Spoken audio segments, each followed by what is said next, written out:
Bom, começou. Oi, pessoal, boa tarde. Para quem não me conhece, sou o João Vitor, atual coordenador geral do GEL. Hoje, na nossa última reunião da nossa gestão, cá estamos, depois de tantos meses, nós vamos fazer um balanço crítico sobre a real efetividade e atuação das organizações internacionais e as perspectivas de carreira. A nossa convidada, mais uma vez, já que a gente não teve, que a gente precisava da última o suficiente, a gente chamou de novo, é a palestrante, a doutora Luciana Oliveira, de Sapires. Eu vou apresentá-la de novo para vocês, caso alguém não tenha comparecido na última reunião. Ela é advogada, consultora em Direito do Comércio Internacional. Ela possui mestrado, doutorado e programa de pós-doutorado em Direito Internacional pela Faculdade de Direito da Universidade de São Paulo. Ela foi pesquisadora sênior no Centro de Comércio Global e Investimento da FGV. Ela também integrou o Programa de Formação em Comércio Internacional da Missão Permanente do Brasil junto à OMC e outras organizações internacionais em Genebra, o Programa de Pesquisa para Doutorados da OMC também, ambos em Genebra em 2011.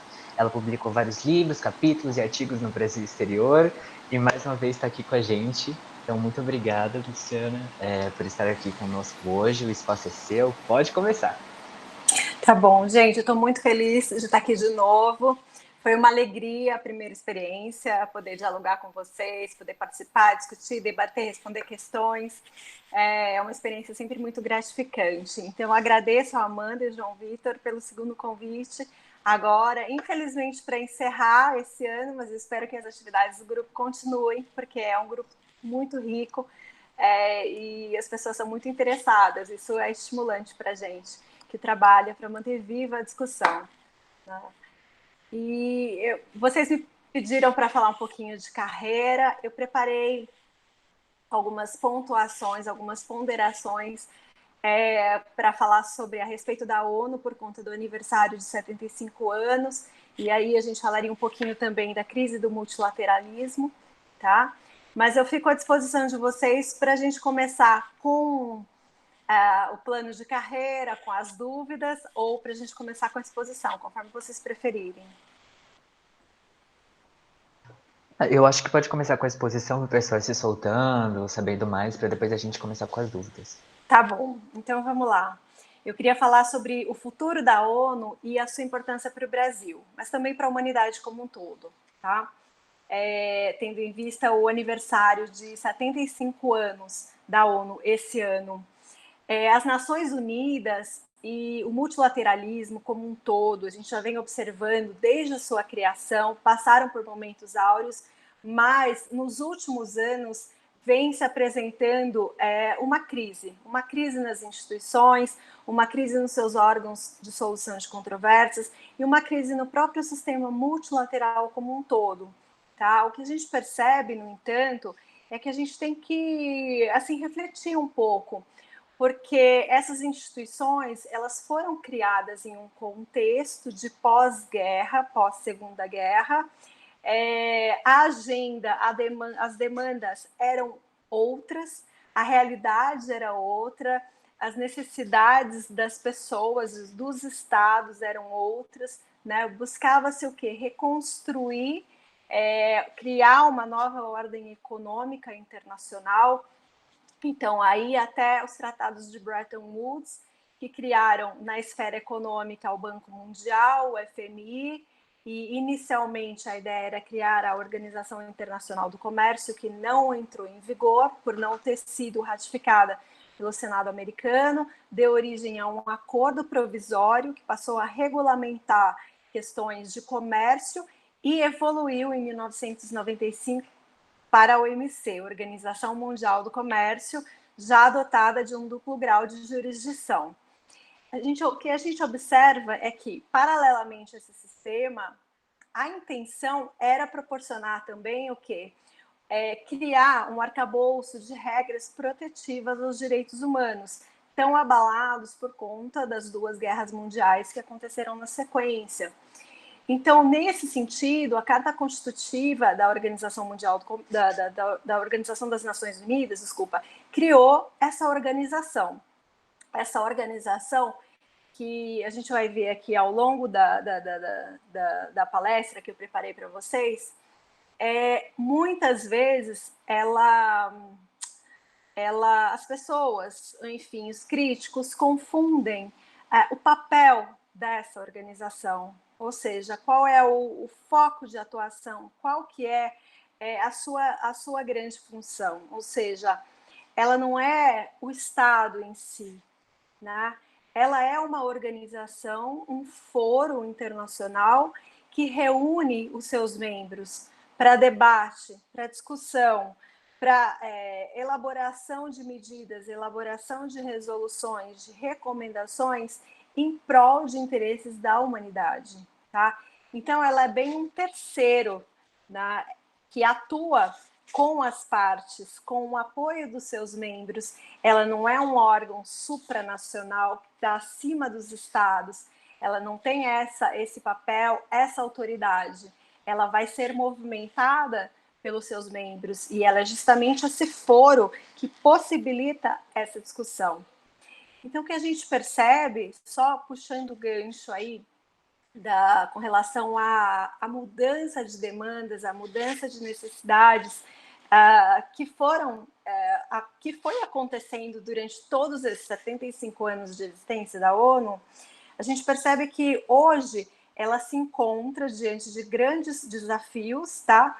E o secretariado, ele está muito interessado agora em promover, em fazer com que a ONU seja uma instituição apta, capaz de discutir, tá? Para que ela se torne uma plataforma apta a discutir as questões ligadas às novas questões ligadas à tecnologia, né? E ao direito digital.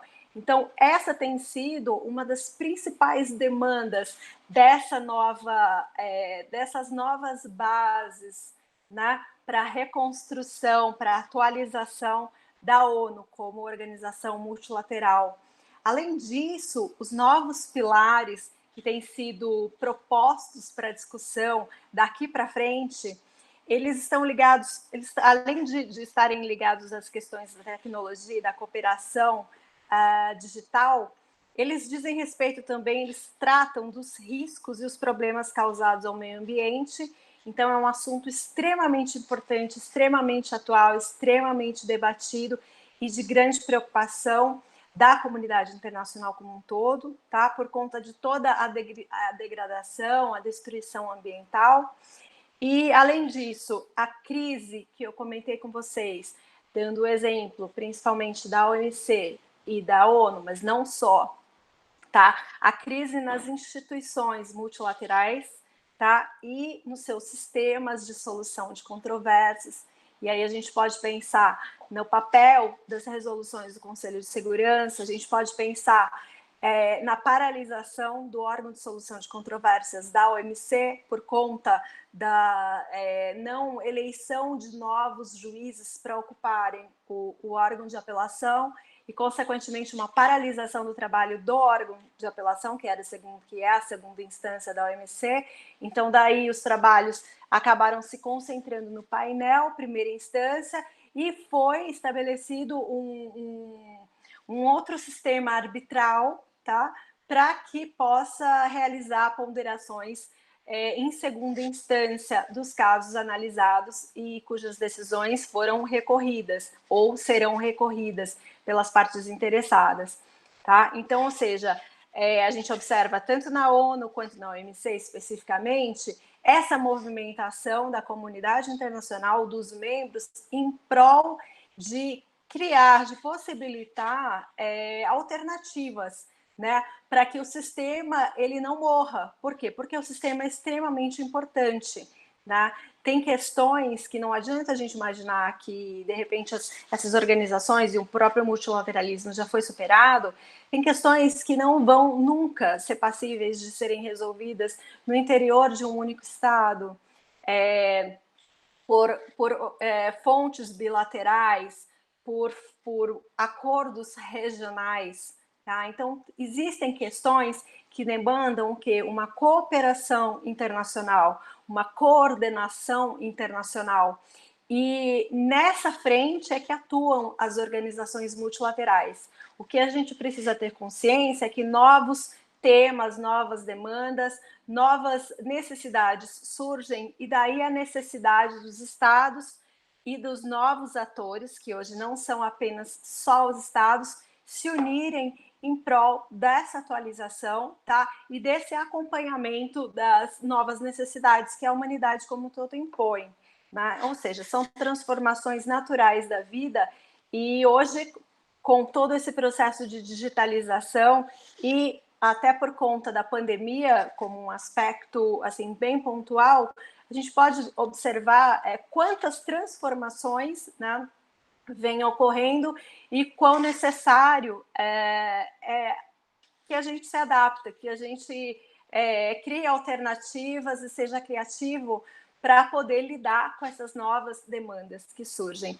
Então, vocês podem imaginar as organizações internacionais que são feitas baseadas em regras, mas não só, né? Elas são feitas das necessidades, dos interesses, dos desejos dos estados, da humanidade como um todo, e buscam solucionar essas demandas que não cessam de acontecer, né? Bom, além disso, além da crise nas instituições, um outro aspecto que eu puxei o gancho foi essa questão da expectativa de uma recuperação econômica e social pós-Covid-19. A gente agora avança provavelmente para uma segunda onda, então a gente observa já os estados europeus promovendo toda uma segunda paralisação ou terceira paralisação de suas atividades, ou seja, criando uma série de novas medidas para conter esse avanço. Então, a gente espera que, possivelmente, no Brasil, isso vá acontecer de uma maneira, assim, bem preocupante, porque os números foram bastante avançados. Provavelmente, a gente ainda aguarde um pouco, porque esse movimento no Brasil ainda ele é posterior ao movimento da Europa, que foi onde, enfim, a crise cresceu, se alargou inicialmente, né? Então a gente observa que no Brasil a gente ainda tem um tempinho, provavelmente vai unir a primeira com a segunda a pandemia, mas acredito que essa segunda leva venha de uma maneira bastante avançada. Então, por isso, todos devem se cuidar. Mas aqui, continuando, a principal mensagem que eu gostaria de passar para vocês com relação à importância do multilateralismo e das organizações internacionais como um todo é que a cooperação internacional e a coordenação internacional, elas são fundamentais, tá? Para enfrentar os desafios atuais, não só os desafios anteriores, antigos, os iniciais de pós-guerra, mas os desafios atuais também. Existe essa capacidade, existe essa consciência, existe essa habilidade para lidar com as novas demandas, tá? Assim, por meio dessa atuação renovada e inclusiva das organizações internacionais. A ONU, ela vem insistindo, tá, em um aumento da liquidez para minorar os esforços e necessidades dos países menos desenvolvidos. É uma demanda da ONU, uma demanda que, enfim, se prolongou durante todos esses anos e hoje é extremamente ativa. A crise climática é um enorme desafio, tá? Embora tenha sido proposta medidas pelo Acordo de Paris, o que se observa é que essas mudanças elas têm ocorrendo de uma maneira muito insuficiente, muito, enfim, são muito lentas no tempo para serem implementadas. Mas há uma grande mobilização da sociedade civil, dos fundos de investimentos, de empresas e grupos particulares, inclusive dos próprios governos membros, tá? Que têm atuado na movimentação de esforços para ações concretas e tem chamado também a atenção mundial para a questão da degradação ambiental, problema das queimadas e de destruição, enfim, das reservas florestais. Em matéria de direitos humanos, agora propriamente, merece destaque uma iniciativa da ONU, que foi a Call to Act. Embora a busca por todos os direitos civis e coletivos seja fundamental, né, como já vinha sendo proposto ao longo das regulamentações em prol dos direitos civis, políticos e coletivos, é importante chamar atenção também para outros direitos, como eu comentei inicialmente, essenciais ou novas fronteiras de direitos humanos, como também são denominados, tá? Dentre os quais as novas tecnologias digitais, todos os problemas, tá? Que ela trouxe, tá? Todos os problemas decorrentes do avanço da tecnologia, da igualdade de gênero e oportunidade de inclusão, tá? A importância do comércio internacional para a inclusão do trabalho da mulher no mercado de trabalho, que também se encontra como um ator vulnerável. Tá? Então, não obstante as divisões e tensões entre os países mundialmente considerados, a ONU tem mostrado uma grande capacidade de resiliência e de adaptação e de renovação, tá, aos desafios surgidos desde a sua criação. É importante a gente ter em mente que o multilateralismo e as suas instituições, elas criam parâmetros e princípios, tá? São bases que não são resolvidos, como eu comentei, pelo bilateralismo, pelo regionalismo e muito menos no interior dos estados, considerados de uma maneira isolada, tá? Então, é papel do terceiro, no plano político, interno e internacional. E, nesse caso, a diplomacia exerce esse papel de um terceiro. As organizações exercem esse papel de um tertius, de um terceiro entre as partes, não acima das partes, tá? Então, além disso, as organizações são dotadas de personalidade jurídica de direito internacional. Elas têm voz, elas têm vez, mas elas precisam ser movimentadas pelos seus atores, pelos seus membros, tá? Então, é um centro destinado à harmonização das ações das nações, que são os seus estados constitutivos. Agora, em relação especificamente à ONU, ainda, a Assembleia Geral, o Conselho de Segurança e o Secretariado, eles exercem, como eu comentei, a função de terceiro, tá? O terceiro no espaço público não se confunde com a ação dos membros, dos seus membros individualmente considerados, tá? Hoje, os stakeholders é que dão conta dos atuais problemas na esfera internacional. Nos momentos de conflito e crises pelos quais a humanidade como um todo passa, o papel do secretariado da ONU ele tem sido ainda mais importante, tá? Ao se pronunciar, ao atuar e ao movimentar a cooperação e a coordenação entre os povos, tá? Por meio do apoio mútuo entre os Estados-membros. A ONU, como eu comentei no início, ela resulta de um tratado internacional, de um acordo constitutivo, né? A Carta Constitutiva de Direitos Humanos, e atua em nome e impulsionada pelos interesses dos seus membros.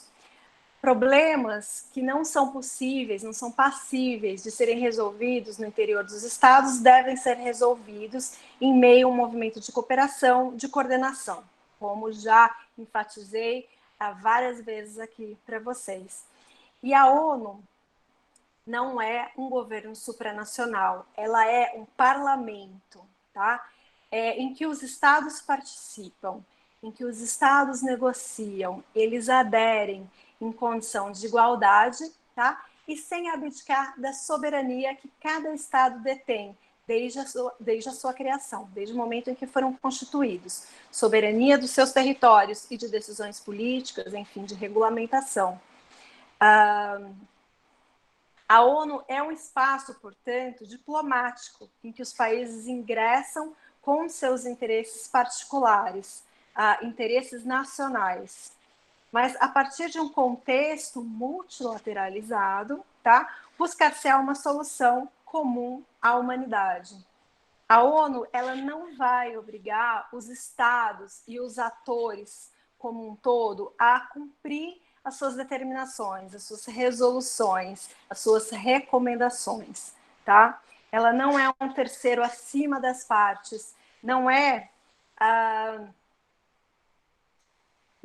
um agente, enfim, supranacional que vai ditar uma determinada ordem e os atores vão precisar cumprir. Não é essa a ideia da ONU, tá? O que a gente observa é que há ainda uma série de resistências com relação também ao papel dos atores, porque hoje em dia não são somente os estados que atuam e têm voz. Hoje a gente observa o quê? A sociedade civil, a gente observa empresas, a gente observa instituições, as instituições transnacionais, ou seja, uma série de novos atores, além dos indivíduos, tá? Que passam a exercer um papel, que passam a ter voz, que passam a ter vez, que passam a participar dessas negociações e dessa discussão e dessa resolução das questões da humanidade. Então sem dúvida, a nova ONU, ela abarca, ela recebe, né? Ela reúne todos esses novos atores, embora ainda haja um movimento dos atores mais tradicionais de rejeição a esses novos atores, como um movimento existente no direito internacional como um todo. Mas é uma realidade da atualidade. Hoje a gente fala em ONGs, a gente fala em indivíduos, a gente fala em empresas transnacionais, em empresas multinacionais, a gente fala em novos atores que compõem essa comunidade internacional e que influenciam nas decisões, tá? É importante a gente ter em mente que a cooperação, no entanto, ela não é uma excludente de conflito, tá? Então, por isso é essencial que haja, mesmo com conflitos, que continue havendo uma cooperação e uma coordenação entre estados, entre organizações internacionais. E para reformar uma outra questão também bem discutida durante esses últimos anos, ela diz respeito à reforma do Conselho de Segurança da ONU, tá? Então, para que o Conselho de Segurança seja reformado, é necessário que a Carta Constitutiva da ONU também seja reformada. Então, nesse caso, é necessário uma adesão de ao menos 2/3 dos Estados-membros, tá? E uma concordância entre o Conselho Permanente de membros da organização, 5 membros do Conselho Permanente. Então, ainda há muita divergência entre os membros, principalmente os países em desenvolvimento, que não veem os seus interesses atendidos prontamente, tá? Então, há uma outra questão, há atraso nas contribuições, tá, dos membros. Isso, em algum grau, influencia as decisões políticas, as tomadas de medidas, tá? Apesar de que o que prevalece, na verdade, é um entendimento, ou seja, o que existe é um mecanismo de resolução político de conflitos. Então, a finalidade é que as situações de conflito sejam solucionadas por meio de conversações, por meio de políticas públicas, por meio de negociações entre os estados, e não muitas vezes por meio de penas e sanções. A finalidade é que haja uma resolução cooperativa, né, dos problemas. Então, mas mesmo assim, essa questão da dificuldade, da falta de contribuição dos membros, ela acaba influenciando, por quê? Porque os atores com maior poder econômico, eles acabam direcionando as decisões, tá? Economicamente falando. Para finalizar, o que eu gostaria de dizer para vocês é que a ONU é, novamente, uma organização intergovernamental, tá? Criada por estados para resolver questões de governança mundial. Ela é um foro que reúne atualmente atores que não são apenas estados, são o quê? Sociedade civil, cidadãos, empresas e governos, tá? Que são atores não estatais e exercem contribuições muito importantes, embora ainda haja uma série de refratários a essas ideias. A ONU tem como função também desenvolver padrões, tá, com objetivos de promover o desenvolvimento sustentável.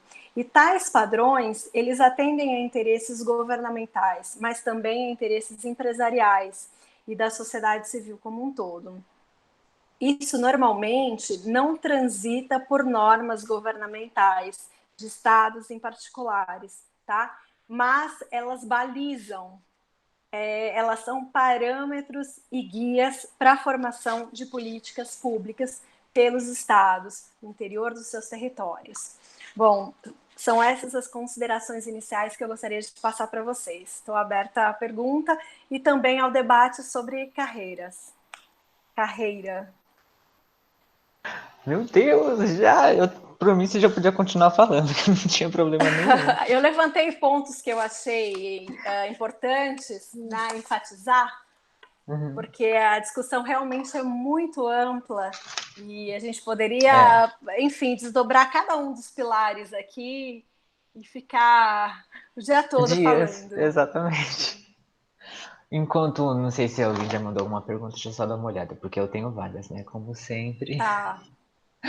Mandaram aqui, exposição excelente, foi muito bom, o que não é nenhuma novidade pra gente, não é mesmo? Isso. Bom, Que bom, fico contente. eu gostei muito da sua exposição e eu estava me perguntando, estava comentando sobre os novos atores, né, supranacionais, as ONGs, os indivíduos, as empresas. E aí você disse que a ONU tem esse papel de reunir esses novos atores aos já tradicionais e que tem toda essa resistência. Como que é feita essa inclusão dos novos atores nas decisões, etc? Então, na verdade, as ONGs, e existe a possibilidade de estados que não são membros participarem das reuniões, né? Eles apenas não têm direito a voto, como 5 membros permanentes do Conselho de Segurança, mas podem participar das reuniões. Da mesma forma, as empresas, da mesma forma, as empresas multinacionais, as empresas transnacionais, os indivíduos, eles já têm esse espaço. Agora, a questão do direito a voto é que muitas vezes não lhes dá uma capacidade maior de opinar, entendeu? Mas eles têm uma capacidade de convencimento dos membros, que podem falar em nome desses atores. Então eles contribuem mais para a discussão do que para a negociação ou para ambos? Eles contribuem mais para as discussões, tá? Para a participação, e eles levam as demandas que vão ser analisadas e vão ser negociadas pelos atores que têm essa capacidade de voto, que têm essa capacidade de essa voz na organização. Eles levam a demanda e fomentam as discussões, tá? Entendi. Muito obrigado. Ó, já tem uma pergunta aqui da Laís. Ela diz: Oi, Luciana, será que você poderia explicar brevemente sobre o sistema de controvérsias? Obrigado. Sistema de controvérsias da ONU ou da OMC? Laís? Talvez das duas? Da Tá ONU, bom, ela diz. tá bom. Vamos falar um pouquinho das duas, pode ser? Pode por mim. Então tá. Eu comecei a falar, bom, são sistemas diferentes. O sistema da ONU, ele tem uma vertente política mais forte, tá?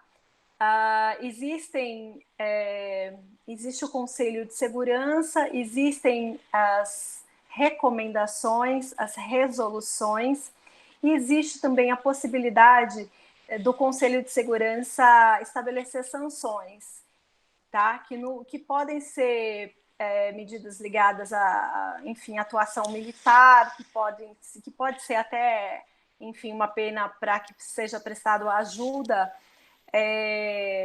uma ajuda militar, uma ajuda, enfim, uma assistência, alimentação, assistência médica, mas também pode ser uma sanção econômica, tá? Então, existe essa possibilidade. Agora, na OMC, na Organização Mundial do Comércio, o que existe é um sistema, até então, tá? Um sistema de dupla jurisdição. Inicialmente, os países que se veem desrespeitados, que sofrem prejuízos na sua economia interna, porque outros países estão descumprindo regras de comércio, regras dos acordos da organização, eles podem inicialmente propor consultas junto ao órgão de solução de controvérsias para que eles conversem, para que esses governos, ou seja, por meio de seus diplomatas, conversem, tá? E busquem solucionar essa divergência de uma maneira pacífica. Então, uma vez que essa consulta inicial ela não alcançou um resultado favorável para ambas as partes, a parte insatisfeita pode propor, então,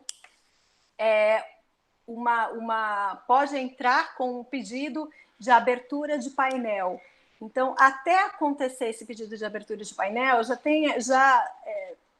que normalmente acontece na prática processual, é que esses países já movimentaram toda a sua estrutura administrativa, estrutura econômica, existem instituições internas do governo, como, por exemplo, o CAMEX, SESEX, enfim, uma série de organizações que cuidam dessa tramitação interna de questões ligadas a comércio internacional, que vão apurar os dados junto às empresas e ao setor que se sentiu prejudicado, que foi lesado, até para verificar se há realmente uma consistência dessa reclamação, se há um nexo de causalidade entre o prejuízo sofrido pelas empresas do país e a prática de um outro Estado em que, desrespeitando as normas de comércio internacional, foram responsáveis por esse prejuízo sofrido por esse Estado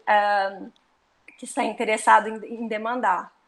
Bom, a partir dessa verificação interna e da reunião de documentos, reunião de provas, reunião de argumentos, então se entra com uma reclamação junto ao órgão, à primeira instância, que é o painel, tá? Esse painel ele é composto por 7 árbitros que vão analisar ali os fatos, vão analisar a regulamentação e vão emitir um relatório dizendo, então, se realmente há o prejuízo, se foi comprovado o dano causado e qual é, então, essa recomendação. Se o país deve cessar a prática danosa, se o país deve compensar financeiramente, se o país deve fechar o seu mercado, aqueles produtos, ou seja, qual medida o país ofendido tem direito de tomar para se proteger. E, consequentemente, vai dizer que o país infrator deve cessar essa prática lesiva, essa prática danosa. O que acontecia até dezembro de 2019 é que, uma vez insatisfeito com a decisão, com essas recomendações da primeira instância, o país prejudicado ele poderia apelar para o órgão de apelação, que seria a segunda instância, a instância considerada condentes da Organização Mundial do Comércio. Então, a partir disso, uma decisão, uma recomendação, um relatório emitido pelo órgão de apelação, ele teria força, tá? Força, ou seja, a sua decisão, a sua recomendação não seria passível de nenhum outro recurso, tá? E a partir daí ele conferiria o quê? Um direito, seria um laudo executivo, um direito para se negociar a implementação daquela decisão. Então, a partir disso, esse laudo seria um título executivo que as partes receberiam, ou seja, a partir disso, seria lhes conferida uma titularidade de direitos reconhecidos pela organização, para que essas partes pudessem negociar a melhor maneira de implementar. Então, aí, por exemplo, os países em desenvolvido, até por conta do tratamento especial diferenciado, eles poderiam ter até um tempo maior, essa prerrogativa de ter um tempo maior para adaptar a sua política interna, as suas regulamentações internas, suas normas internas, os padrões estabelecidos pela OMC. O país, imaginamos, o país desenvolvido que praticava ou que praticou a política danosa, teria que suspender essa prática, muitas vezes imediatamente, ou num período negociado, ou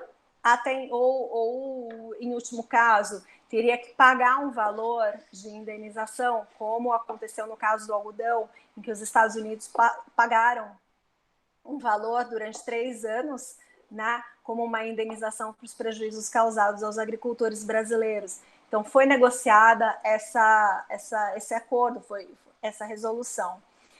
Então, à medida em que se tem essa decisão como título executivo, as partes, de certa forma, têm essa liberdade de negociarem como vai ser essa implementação. Mas o importante é que o Estado que respeitava as normas da OMC, o importante é que eles deixem de adotar essa conduta lesiva e, além disso, o Estado prejudicado deixe de ter o seu mercado interno prejudicado. Então, essa é a finalidade. Tá? Não sei se ficou claro.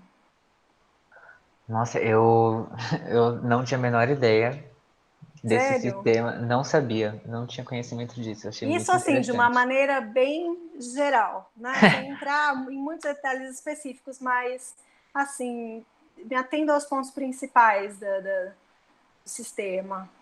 Assim, qual o exemplo mais recente disso acontecer com o Brasil? É esse do algodão? Olha, aconteceu, eu participei bastante ativamente até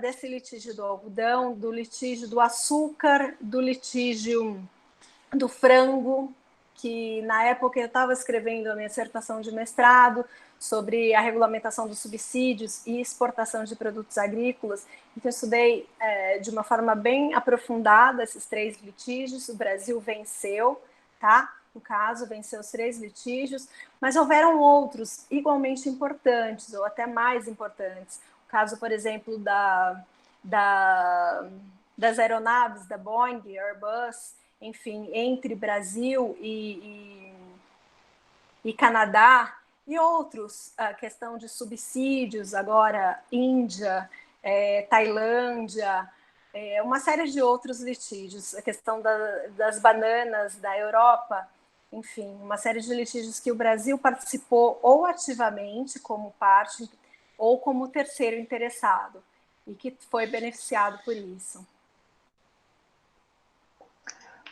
Pessoal, só dando uma incentivada aqui, quem quiser mandar perguntas, não precisa ser necessariamente sobre o tema, pode ser sobre a carreira também. Eu tenho outra pergunta. Você Claro, estava comentando durante a palestra sobre a segunda onda da Covid, como Covid. isso pode impactar os países. E aí eu fiquei pensando sobre essas novas necessidades, né, que a gente tem dentro das organizações internacionais, novas realidades, e a gente precisa e fiquei me perguntando se isso significa uma ampliação ou uma ressignificação das organizações internacionais, as novas necessidades. Eu acho que as duas coisas, né? Enfim, é importante a gente ter em mente que toda a crise também ela é um momento para que se repense, se crie novas alternativas, novas soluções, se reinvente.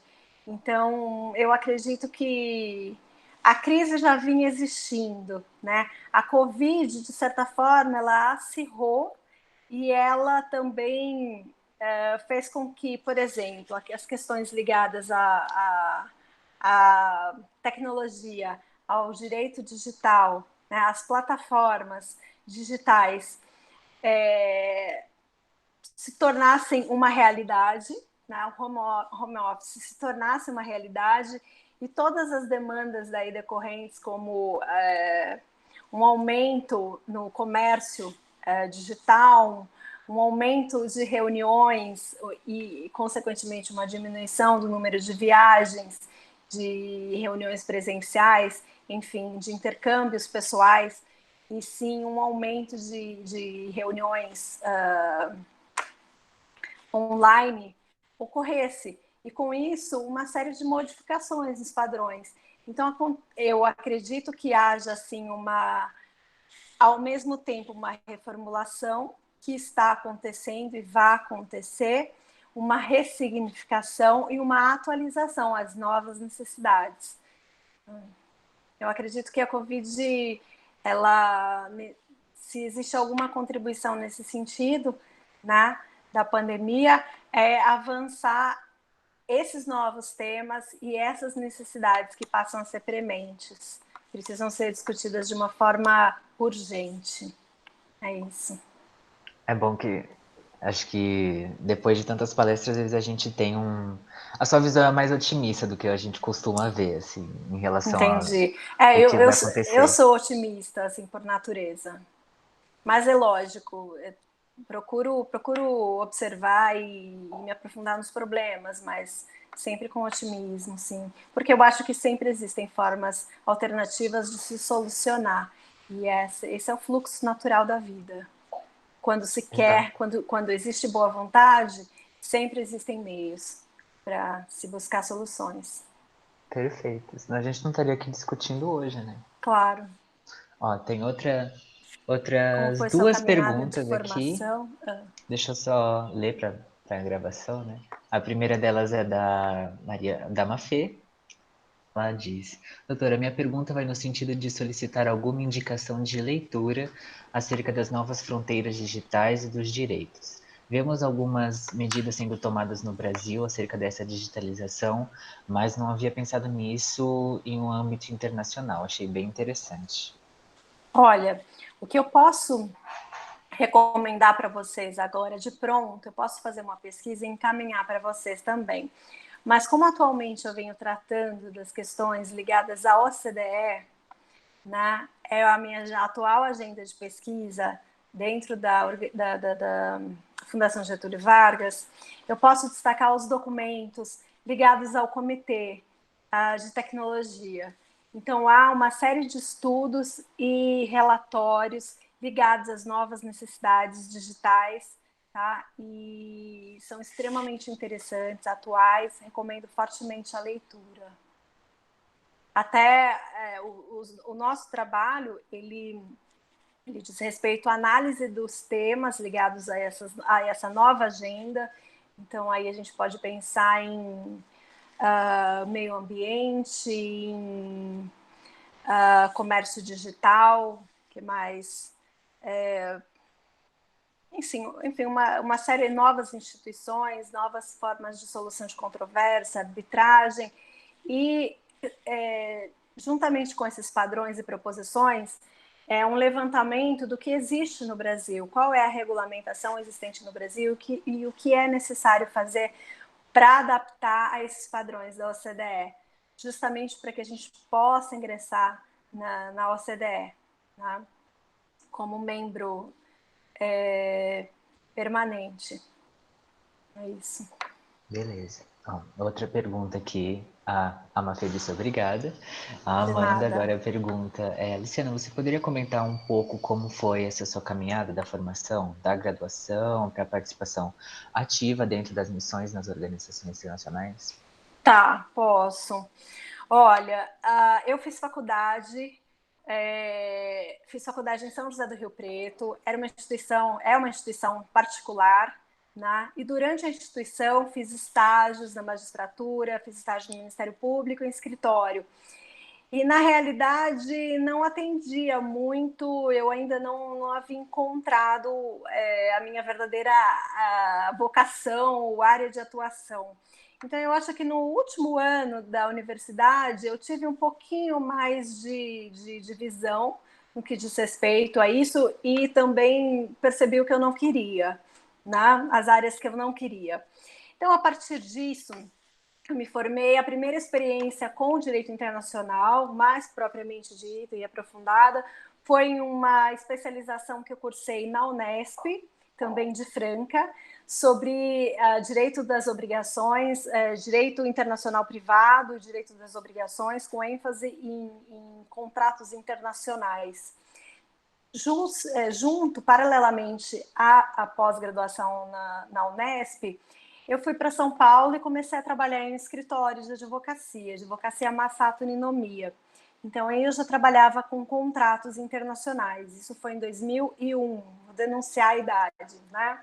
Mas vamos lá. Foi em 2001. E trabalhei durante 4 anos ativamente nesse escritório com a área de comércio internacional, arbitragem, propriedade intelectual. Viajava aos finais de semana para Franca para cumprir as aulas, né, que eram de sábado já todo. Isso durante 1 ano e meio, mais ou menos. E terminando a especialização, comecei a me preparar, inclusive assisti aulas como aluno especial na Faculdade de Direito da USP, elaborei meu projeto e fiz a prova de proficiência. E aí, em 2003, eu entrei, fui aprovada no programa como aluna regular no mestrado, que era a minha grande vontade. Exatamente, eu percebi quando eu me formei que a minha vocação era acadêmica. Então, não era nada daquilo que eu tinha, assim, visto, experienciado, vivido, né? Era algo bem diferente e que eu percebi que eu muito provavelmente iria adquirir, iria ter um background maior se eu fosse para esses grandes centros, né? E aí comecei com a Unesp e fui para São Paulo para ter outras oportunidades e poder dialogar com outros atores também. Então, aí no escritório, a minha experiência de mestrado, logo no início do mestrado, eu fiz submeti o meu projeto para a FAPESP e fui contemplada com uma bolsa de pesquisa, o que me deu a oportunidade de me dedicar assim integralmente, né, ao estudo. Já participava de uma série de grupos de pesquisa também e comecei a lecionar. E aí fiz o mestrado na faculdade, foram 3 anos de mestrado, assim, bem intensos. Estudava idiomas também, procurava ler, assim, tudo que era relacionado à área, né, conversar com pessoas. Então, nesse momento, vivia a minha vida como era uma vida exclusivamente acadêmica, ela era bem intensa nesse sentido, né? Eu aproveitei bastante. E aí defendi a minha dissertação de mestrado em 2007. Publiquei, o livro foi publicado pela Juruá e chama Subsídios à Exportação Agrícola, Subsídios à Exportação Agrícola, Regulamentação dos Subsídios à Exportação Agrícola, se não me engano, pela Juruá. Em 2008 ele foi publicado. E aí, em 2009, me preparei e ingressei no doutorado com o professor Alberto do Amaral Júnior. Não sei se vocês têm acesso, enfim, é um grande estudioso e publica extremamente atualizado sobre questões de comércio, as questões relacionadas à ONU, ao meio ambiente internacional.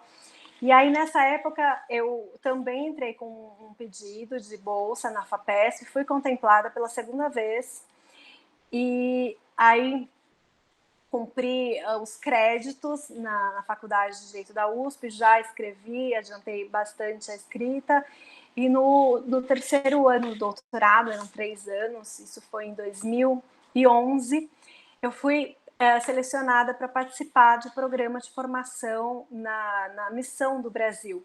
Então, foi assim, a primeira experiência atuando, né, num organismo internacional, trabalhando com diplomatas, com ministro, com embaixador, e também participando de reuniões dentro da Organização Mundial do Comércio, o que me permitiu conhecer, dialogar, ter uma vivência muito mais real das questões até então só estudadas, né, e só vistas nos livros. Então abriu assim os horizontes e um leque de possibilidades de uma maneira inacreditável. Nesse período que foi de janeiro a abril de 2011, o inverno na Suíça, eu apliquei para participar de um segundo programa dentro da ONU, que era um programa proposto pelo Conselho Econômico, setor econômico da organização, também que era um estágio, um programa de formação em que o candidato ele submetia a sua tese, era necessário que ele estivesse no último ano de escrita da tese para que tivesse com um trabalho bastante avançado, e a partir disso ele seria reconhecido como funcionário da organização durante 6 meses, ele receberia um valor como remuneração, ele teria um horário, né, como um funcionário, e ele teria toda uma supervisão de um monitor, uma espécie de monitor, um orientador dentro da organização que trabalhasse ali, que lidasse com as questões diariamente relacionadas à tese, né? Então, com essa oportunidade de garantia, me garantiu, no caso, eu fui selecionada, que eu pudesse vivenciar a realidade da organização, participar de reuniões, conversar com pessoas assim as mais diversas possíveis dentro da OMC, dentro da ONU, dentro da OMP, que é a Organização Mundial da Propriedade Intelectual, dentro de outras organizações, né? E ter um orientador que pudesse me passar uma visão realista, uma visão assim prática, uma visão experiencial, né? Da realidade ali, das questões que eu estava estudando só em livros. E, além disso, um contato assim diário com o secretariado da OMC, né, o qual me passava informações assim atualíssimas, né, assim as questões que estavam acontecendo. Além do acesso à reunião, eu tinha acesso aos dados que eram muitas vezes confidenciais.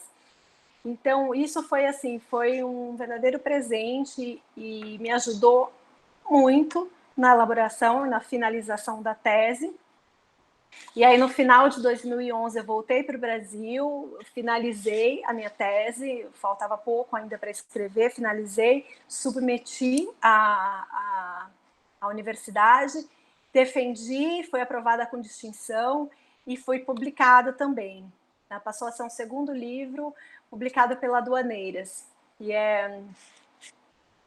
eu tenho um livro aqui, depois eu pego para vocês, que é sobre a eficácia do sistema de solução de controvérsias da OMC. Né? E, bom, a partir disso, eu recebi um convite para trabalhar na Fundação Getúlio Vargas, na Escola de Economia da Fundação Getúlio Vargas, no Centro do Comércio Global e Investimentos, né, e trabalhei durante 4 anos com a professora Vera Torstensen, que é uma sumidade e com quem hoje, retornando ao Brasil, eu continuo trabalhando. Aliás, na verdade, nunca cessei de trabalhar com ela, mesmo não estando fisicamente, trabalhávamos por meio de publicações, de participação em eventos, de discussões, enfim.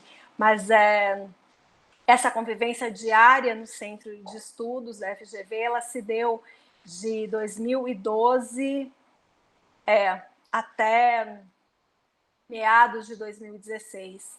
E ainda passei por um período, porque depois de defender a tese, depois de um ano eu entrei novamente, apliquei para o pós-doutorado, fui selecionada, ingressei na São Francisco como aluna de pós-doutorado e também recebi um convite para fazer uma co-orientação no pós-doutorado no Graduate Institute de Genebra. Aí voltei para Genebra no final de 2014, fiquei o ano de 2015 no Graduate Institute, que é o Instituto de Altos Estudos de Genebra. Então, a partir disso, eu praticamente assim, eu desenvolvi muitas das atividades do pós-doutorado e também tinha a oportunidade de participar de reuniões da OMC, né, porque eu estava estudando o sistema de solução de controvérsias, a eficácia da medida de suspensão de concessões para a implementação das decisões. Então, nesse momento, foi uma experiência extremamente rica, porque eu tinha a oportunidade de participar das reuniões da OMC e tinha a oportunidade de conversar com os professores e acadêmicos do Graduate Institute. Então, isso contribuiu sobremaneira para a publicação depois de artigos na área. No pós-doutorado, você já publica artigos, né? Já não se fala em uma tese, uma dissertação, são artigos. E aí também tive a oportunidade de apresentar os resultados dos meus trabalhos em congressos pela Europa. Em uma dessas oportunidades, foi quando eu conheci meu marido. Comecei a namorar e a gente se casou, na verdade, depois de 2 anos. Mas ele também atua na área, não como professor, mas tem uma formação acadêmica. E nós nos conhecemos e por conta disso, no ano de 2016, nós nos casamos e eu fui morar em Viena. E aí, nesse caso, ainda tinha um ano, seria o 3º ano de pós-doutorado, fui visiting scholar na Universidade de Viena e também na Universidade de Göttingen, na Alemanha. Finalizei os trabalhos do pós-doutorado. Nesse caso, você submete só os resultados e você entrega os artigos, né? Você comprova os artigos que foram publicados. E comecei a trabalhar como consultora de comércio internacional em um escritório no Brasil. Então, nesse caso, eu trabalhava e era responsável pela parte europeia, pelos clientes europeus do escritório. Então, durante 3 anos eu advoguei, trabalhei, e aí já era interessante porque eu trabalhava part-time no escritório, trabalhava part-time home office também, já tinha essa experiência, né? E depois, em 2017, final de 2017, início de 2018, nós nos mudamos para Abu Dhabi, os Emirados Árabes.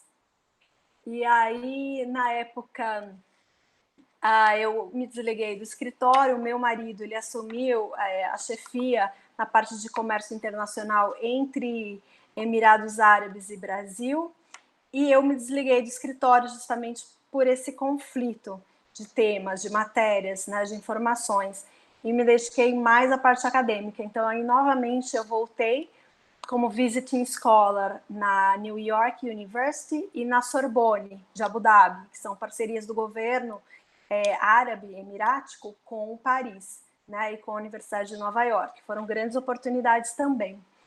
E agora, há um mês, estou de volta ao Brasil, né, e continuo trabalhando na FGV, com essa parte de pesquisas e também futuramente de aulas.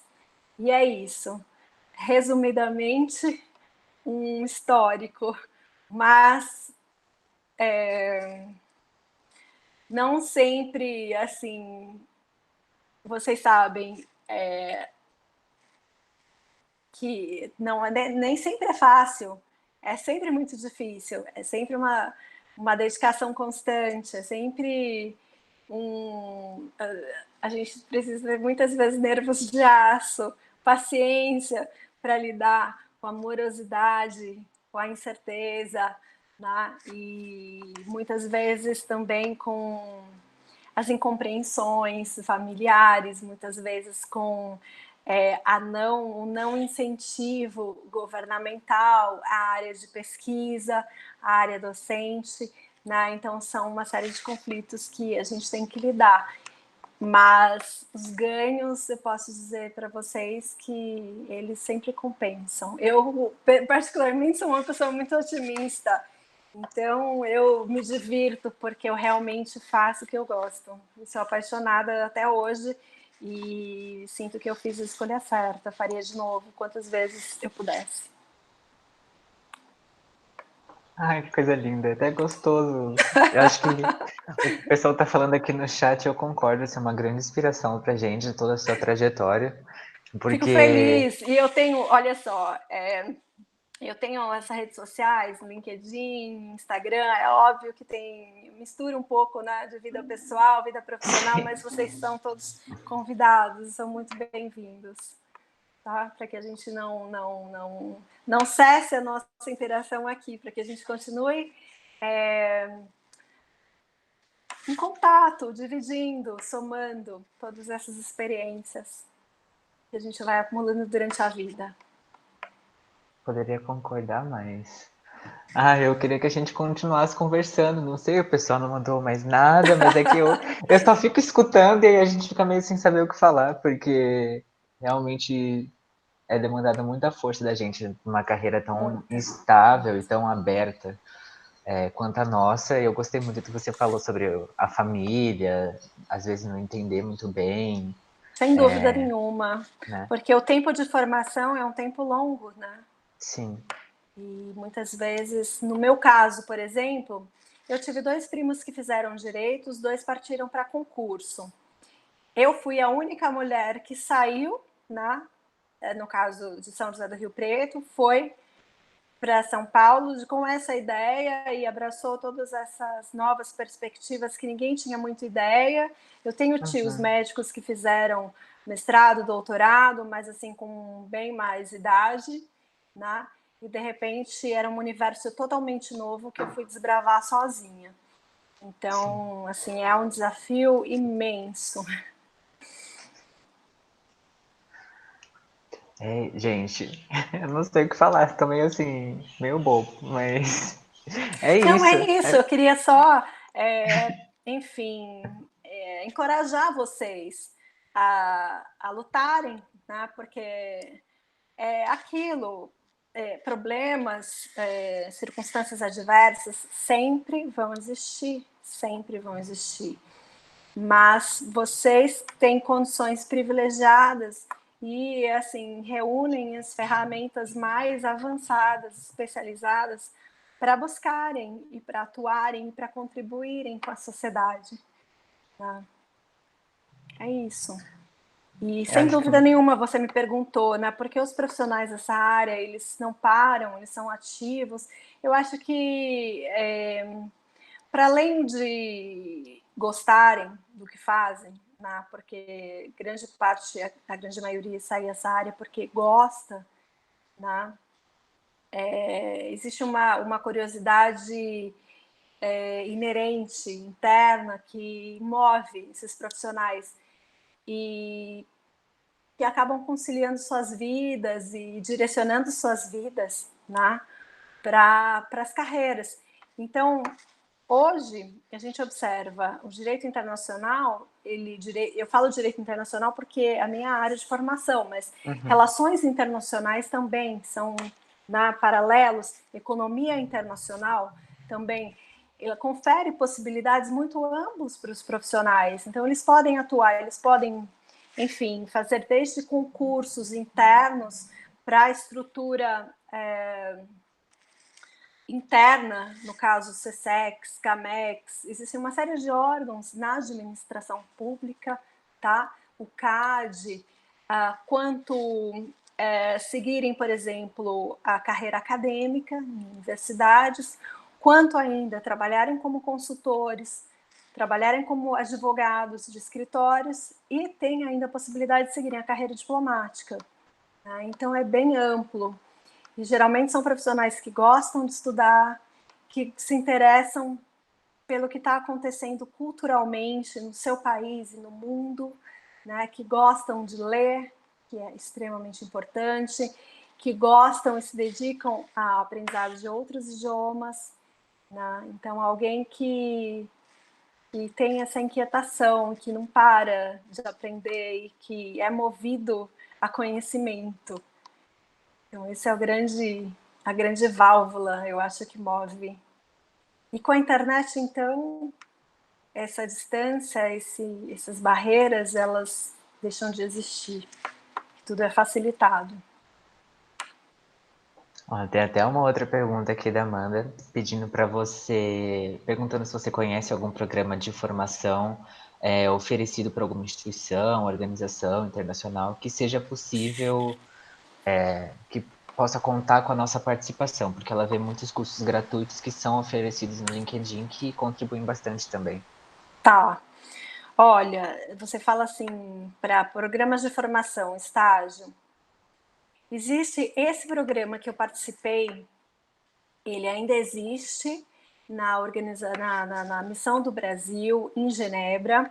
Hoje, existe uma seleção que é feita pela OAB e pelo Ministério das Relações Exteriores. Normalmente, há editais que saem, ele acontece de 2 a 3 vezes por ano, se não me engano, são 2 programas, um de inverno e um de verão, tá? Normalmente eles não são programas pagos. Na época eu tinha bolsa de pesquisa, isso me ajudou, tá? Fiz bastante economia e fui, porque é um programa que você paga, quer dizer, não é que você paga o programa não é pago, mas você paga para se manter, né? Na cidade de Genebra, que é bem cara, e aí você paga em francos suíços. Mas é uma oportunidade assim valiosa.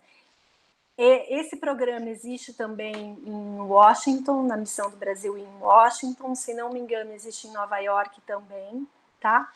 Na ONU, em Genebra, existe também esse estágio, tá? Eu sei do de Genebra, não sei se existe no de Viena. Fora isso, existem cursos de inverno, como poderia falar do CEDIM, né? Que existe em Minas, existe Academia de AIA também, na AIA, que é possível participar dos cursos de inverno, cursos de verão.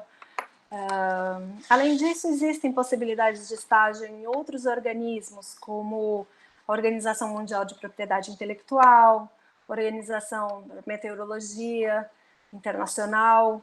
Muitas delas são, elas estão situadas em Genebra, tá? Mas tem também a OCDE, tem uma série de organizações que atendem, sim, e que oferecem possibilidades de estágios. Às vezes remunerados, outras vezes não. Perfeito. Alguém tem mais alguma pergunta, pessoal? Normalmente, essas organizações elas disponibilizam informações no próprio site também. Então, o melhor local para a gente achar essas informações é diretamente da fonte. Diretamente da fonte. Os próprios sites, eles disponibilizam essas informações. E a partir daí, no meu caso, eu procurei as pessoas responsáveis e como eu estava lá pessoalmente, eu fui pessoalmente conversar. Né? Eu acho que foi muito importante isso também. Né? Mas, de qualquer maneira, existe democrático, ou seja, existe as vagas, as possibilidades e as candidaturas são feitas e muitos dos amigos que, assim, na época me procuraram, entraram em contato, depois submeteram seus trabalhos e conseguiram. E participaram também dessas oportunidades. E também, enfim, foram, assim, muito, muito felizes, né, na experiência. É necessário assim que você tenha uma pesquisa relacionada a um tema que envolva essa organização ou alguma experiência anterior? Então, de preferência no caso dos programas que eu participei, tá? Que Uhum. eram ligados tanto ao MC quanto ao órgão de solução de controvérsias e no caso da OMC era um programa voltado para doutorandos em último ano. Então aí eu fui selecionada porque eu estava estudando o sistema de solução de controvérsias da organização, né? E aí toda a estrutura da organização pôde contribuir com a minha formação. Tá? Eu acredito que existem programas assim na ONU também, mais relacionados a direitos humanos. E outra coisa que eu lembrei agora de falar é que existem programas de estágio na OMC e na ONU, que são programas assim, pelo menos na época que eu fiz, eram programas para até 30 anos de idade, tá? Em que você tem a oportunidade de trabalhar por até 2 anos renováveis, por exemplo, no Legal Affairs, que é o painel, os painéis, e no órgão de apelação, no secretariado. Então, você tem essa experiência, é remunerado, você é considerado funcionário, pode ser efetivado, tá? E você entra como estagiário, são programas de estágio, e na própria página da Organização Mundial do Comércio, esses editais são abertos para envio de candidatura. Você pode preencher o seu currículo online, deixar ele lá e submeter a cada vaga que é aberta. Tá? Que doideira. Bem interessante. É muito interessante mesmo. Eu acho que eu tô mais otimista hoje do que eu estava todos os Que outros bom dias. contribuir nesse sentido. Eu fico Não, com feliz. certeza. Nossa, já me deixou com um sorriso na cara para dias. Eu quero agradecer, assim, em nome da gestão inteira, por você ter aceito o nosso convite mais uma vez, pela sua dedicação, pela sua abertura franca com a gente, tão honesta, e por ser tão solícita. Essa é a nossa última reunião, está sendo gravada, vai ser Que postada para pena. depois eu assistir e chorar um pouquinho. Eu quero assistir também, posso depois? Vai ficar disponível? Claro, já está tudo, inclusive a outra palestra, a primeira que a gente teve, já está no nosso canal do YouTube. Ah, depois se vocês puderem mandar para mim, Claro. eu É quero só, assistir. se você entrar na nossa página do Instagram, tem o link lá na nossa bio, é só você clicar que já tem todos os vídeos lá. Ah, que bom, que maravilha, eu vou assistir. E foi um prazer para mim, foi uma alegria, e eu espero que o grupo continue. Esse espaço é muito rico e não pode deixar de existir, né? Eu acho que vale a pena vocês lutarem para manter esse espaço. Eu estou à disposição, é sempre uma alegria participar, tá bom? E o que vocês precisarem, fora isso, de informação, estou aberta, estou à disposição nas minhas redes sociais, vocês têm o meu e-mail, a gente continua em contato, tá bom? É isso, muito obrigado pessoal É pela isso. presença. Lembrando que as nossas seleções estão abertas até esse domingo, então se inscrevam. Ó, terminamos com uma grande nota de Se inscrevam. otimismo. E ó, tá vendo? Se ela tá falando, gente, se Se inscrevam. inscrevam. A gente termina por aqui. É isso, um beijo para todo mundo e boa Beijo tarde. muito grande para vocês. Tchau. Tchau. Tchau.